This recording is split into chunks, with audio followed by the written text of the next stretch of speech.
Salut mes boss, salut mes sphinx, comment allez-vous? J'espère que vous allez très bien.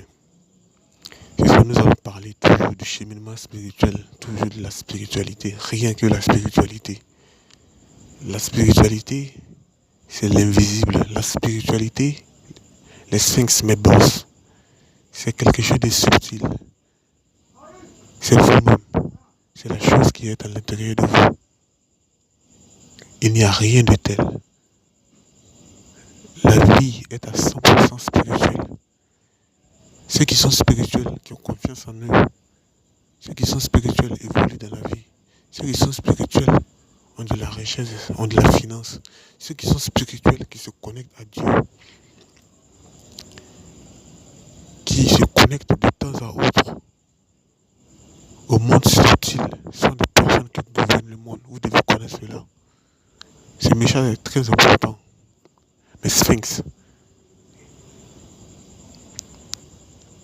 pour éviter les tourmentes, pour éviter les mauvaises surprises, les aléas de la vie, vous devez connaître les lois de cet univers. Et ces lois sont quoi? C'est le fait de se connaître soi-même. De savoir que nous sommes des êtres spirituels, nous sommes des êtres avec un corps subtil, mais qui n'est pas perceptible par tout le monde. On croit, on sait tous que après cette vie, il y a l'au-delà. Il y a une autre vie qui est l'au-delà, qui est sur Dieu. Et nous croyons tous en cela.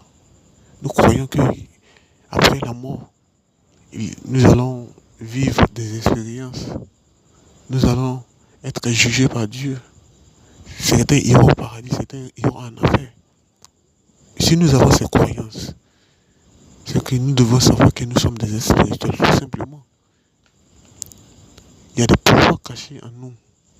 Il y a des forces qui sont en nous, que nous devons développer pour conquérir ce monde. Parce que cette vie, elle est facile, mais elle est à la fois difficile pour les personnes qui ne savent pas comment piloter la vie, en fait. Ceux qui savent piloter la vie, c'est aujourd'hui ceux qui gouvernent.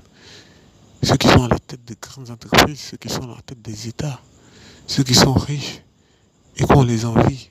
Mais lorsqu'on nous demande d'emprunter le même chemin que ces personnes, nous refusons. Nous avons peur. Et pour tuer cette peur-là, vous devez vous connaître vous-même. Vous devez commencer à entrer à l'intérieur de vous-même. Vous connecter à votre Dieu intérieur. Et comme ça, l'univers vous reconnaîtra. Dieu